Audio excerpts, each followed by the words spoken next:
elementary continuous time signals, unit step function. Unit step function is, for example, if you have a battery of 1 volt, it has a switch, a resistor. The value of resistance is R. The switch S is closed when T equal to 0. When T equal to 0, the switch is closed. The voltage across resistance equal to 1 volt. So if you plot this voltage, time versus VR voltage, it will be like this. At T equal to 0, the switch is closed. Therefore, from T equal to 0 up to infinity, or until the switch is opened, the voltage will be 1 volt. This is example for step signal. Step signal. So this is represented by U of T equal to 1 when T is greater than or equal to 0. And U of T equal to 0 when T is less than 0.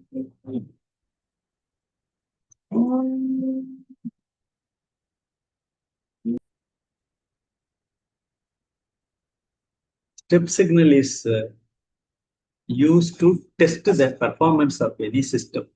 System means any physical module. If we give any input, it will respond. It will give an output. That is called a system. If you want to test a system whose performance is required, means most of the time either impulse input will be given or step input will be given. Another convenient input is impulse function, because if you give impulse as input, the system will give its mathematical model. That's why it is the advantage of impulse function. So if you give impulse input, the response will be the mathematical model of the system. So to analyze the behavior of the system, we need input signal. One of such elementary continuous time signal is unit step function. Now let us see unit ramp function. That is also another elementary signal. Unit ramp function means its magnitude varies as function of time. Its slope is unity. Its slope is unity, and it can be represented as the signal R of T equal to T when T is greater than or equal to 0. R of T equal to 0 when T is less than 0. This is the mathematical representation of the unit ramp signal. If you represent this in frequency domain, S domain, then we have to take Laplace transform of this. This can be represented as R of S equal to here n equal to 1, power is 1, therefore 1 by S square. 1 by S square is Laplace transform of this ramp signal. For step signal, Laplace transform of this 1 is 1 by S. A constant is 1 by S. So R of U of S equal to 1 by S in Laplace domain. Next elementary signal is parabolic function. Parabolic function is represented like this. It increases like this. It is P of T equal to T square divided by 2. It parabolically increases. Parabolically increases like this. this divided by 2, why this divided by 2, that we will see now. So its mathematical representation is P of t equal to t square divided by 2 as t is greater than or equal to 0, d equal to 0 for t less than 0. This is the mathematical representation of the unit parabolic function or signal. If you integrate a ramp signal, if you integrate a ramp signal, what is ramp signal? Ramp signal is t. If you integrate that ramp signal, what you will get? You will get t square divided by 2. So that is the one of the reasons why t square by 2 is as assumed as input signal. Another reason is the second one is if you take Laplace transform for this here n equal to 2, n equal to 2. The formula is P of s equal to n factorial divided by s power n plus 1. That is equal to n factorial is 2 factorial is 2 divided by s power 2 plus 1. That is 3. 2 by s cube. Already 1 by 2 is there. These two are getting cancelled. Therefore, 1 by s cube. In frequency domain, it will be convenient to represent 1 by s cube. That is another reason why P of t equal to t square divided by 2 is given. In time domain, the parabolic function is t square divided by 2. For frequency domain, P of s equal to 1 by s cube. Rectangular pulse function. This is another fundamental elementary input function. It is looking like this. Magnitude is 1 up to t equal to 0.5. Here t equal to minus 1. So its magnitude is 1. It is a rectangular pulse. It can be mathematically represented as phi of t equal to 1 for modulus of t is less than or equal to 1 by 2 or 0.5, and pi of t equal to 0 for t modulus of t for t greater than 1 by 2. Or you can write otherwise. So it is a rectangular pulse. Its magnitude is 1. Its magnitude is 1 up to t equal to 0.5 on both sides. So this is the rectangular pulse function. Triangular.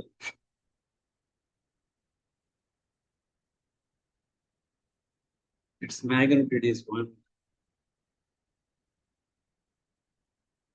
up to a.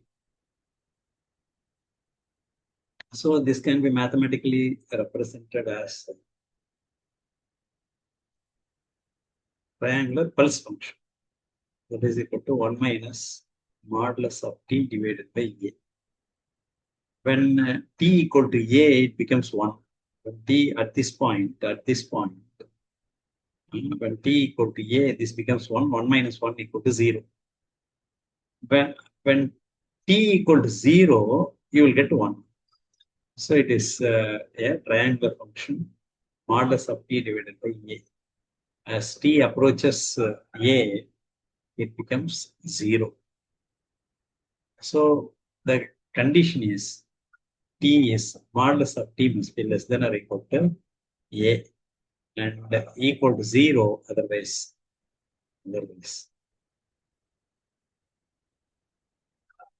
This is triangular function.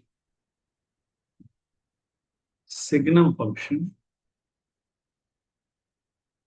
when t is positive, it's plus 1.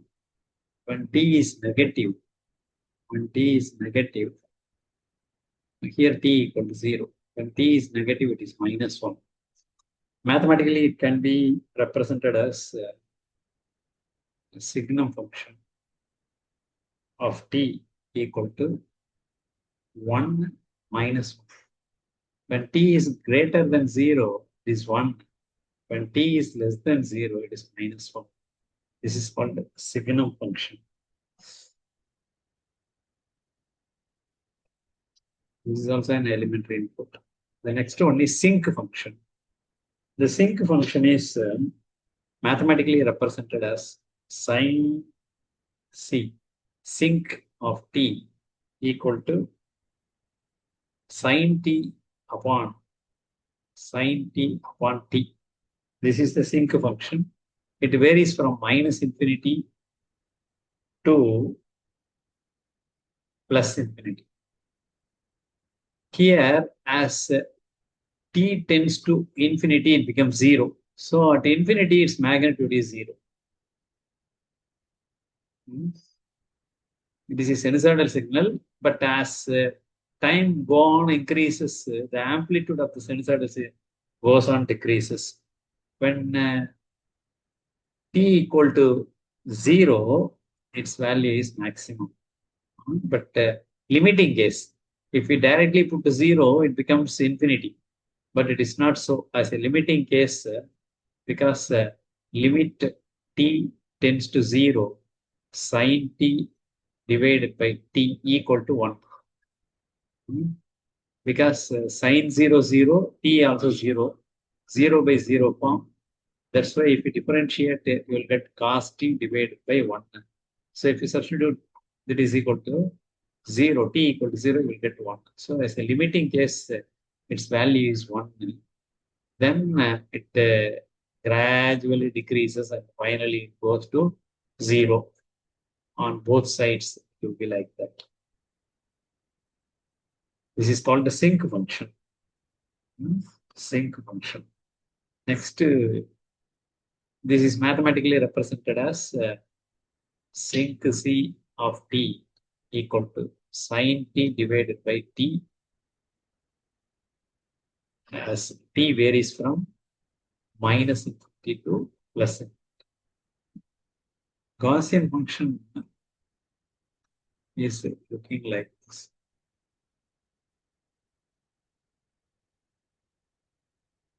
The Gaussian function is represented by g of t equal to Gaussian function equal to e power minus a t square. Minus a t square. Here also the t varies from minus infinity to plus infinity. E power minus a t square. This function is widely used in probability theory. This is another elementary function, Gaussian function. Another input is sinusoidal input. Sinusoidal input is it varies, it starts from 0, it oscillates then. Here it will be like this. Sinusoidal function. It is mathematically represented as x of t equal to a sine omega t plus theta. Theta is the phase shift. Theta is the phase shift. Here no phase shift. In this case, theta equals 0. Omega t plus theta. A is the magnitude A equal to 1. So if it is 1 means that its maximum amplitude is 1, then minus 1. If A is 1, otherwise A value will be the amplitude of the signal. This is sinusoidal signal. A sine omega t plus theta, where theta is the phase shift. Phase shift. Phase shift means suppose here theta equal to some 30 degree means there will be a plus 30 means it comes like this. This is theta equal to 30 degree. Minus 30 degree means it will come like this. Here there will be a delay in the signal 30 degree. Plus theta means it advances. So this is phase shift. In this case, here there is no phase shift at all. No phase shift at all. That's why theta, in this case, theta equal to 0. Here theta equal to 30 plus 30. Here theta equal to minus 30 degree. So this is sinusoidal signal. Next elementary signal is real exponential. That is x of t to e power at. The a value may be a equal to 0, or a may be greater than 0, or a may be less than 0. Less than 0. If a equal to 0 means e power 0 equal to 1, therefore it is nothing but a signal is always 1. Always 1. If a is greater than 0, what will happen? Exponentially increases. Exponentially increases. That is e power at for a greater than 0. If it is a is less than 0, then this is e power minus at. That is a is less than 0. So these are all real exponential signals. When a is 0, you will get always amplitude equal to 1. A is greater than 0, it is exponentially increasing. A is less than 0, then exponentially decreasing. This is exponentially decreasing function. This is exponentially increasing function. So next one is complex exponential. That is x of t equal to e power st. But s equal to what? Sigma plus j omega. And e power, so that's why it can be written as e power sigma plus j omega multiplied by t, or e power sigma t plus j omega t. If omega equal to 0, then it becomes real exponential signal, as we have seen earlier. When sigma equal to 0, you will get amplitude 1. When sigma is greater than 0, then you will get exponentially increasing function. If it is less than 0, you will get exponentially decreasing function. So when omega equal to 0, it becomes a real exponential signal. If omega is not equal to 0, we know that e power j omega t equal to cos omega t plus j sin omega t. That's why x of t becomes x of t equal to e power sigma t multiplied by cos omega t plus j sin omega t. J sin omega t. J sin omega t you get. So here, if omega is less than 0 and sigma is less than 0 and omega is constant means what you will get is you will get exponentially decreasing sinusoid. Exponentially decreasing sinusoid you will get. Sigma is greater than 0 and sigma is constant means what you will get is exponentially